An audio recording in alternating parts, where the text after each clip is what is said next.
Dalam sebuah hadis yang sahih kata Nabi SAW, ala unabbiukum bi akbaril kabair thalathan. Mau enggak aku tunjukkan kepada kalian induk dosa besar? Dan beliau mengulangi sebanyak 3 kali. Qalu bala ya Rasulullah, para sahabat mengatakan tentu wahai utusan Allah. Kami pasti mau dengar. Apa itu induk dosa besar? Dosa besarnya sudah berat apalagi induknya. Qala al-isyraku billah. Yang paling pertama adalah syirik kepada Allah. Menyekutukan Allah dengan makhluk. Ya seperti contoh paling jelas orang-orang Mekah dulu di masa Nabi SAW. Mereka tahu Ka'bah rumahnya Allah. Mereka tawaf untuk Allah. Tapi mereka datangkan patung sebagai sekutu Allah. Mereka berdoa sama Allah, berdoa juga sama patung itu. Ya di masa kita sekarang cukup banyak itu. Berdoa sama Allah, berdoa juga minta sama orang mati di kuburan. Ya, berdoa sama Allah tapi masih pakai jimat-jimat. Nah, masih bergantung pada kertas atau batu atau apa saja. Nah ini bisa syirik kepada Allah. Ini bahaya banget. Ya.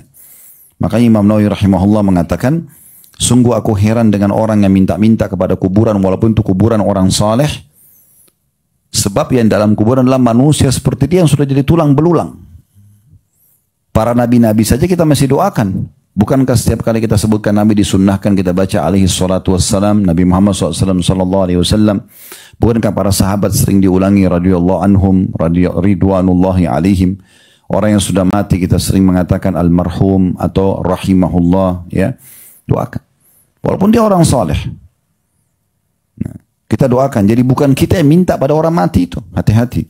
Yang kedua, wa uququl walidain. Kemudian durhaka pada kedua orang tua. Setelah syirik, durhaka.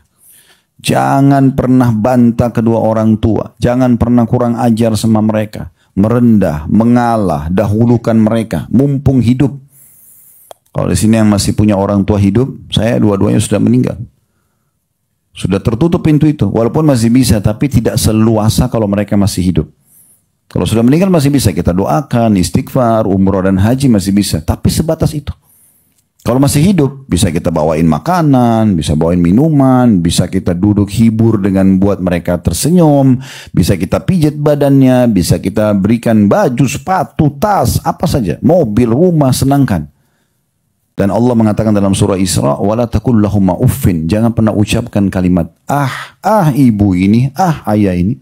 Wala tanharuma, jangan hardik mereka berdua. Qul lahumma qaulan karima, dan ucapkan kepada mereka perkataan yang santun. Wakhfid lahumma janaha dhulli minar rahmah, dan merendahlah kamu kepada keduanya. Wa qur rabbirhamhuma kama rabbayani shaghira, dan ucapkanlah, ya Allah rahmatilah mereka, jagalah mereka, kasihani mereka sebagaimana mereka mengasihi aku di masa kecil.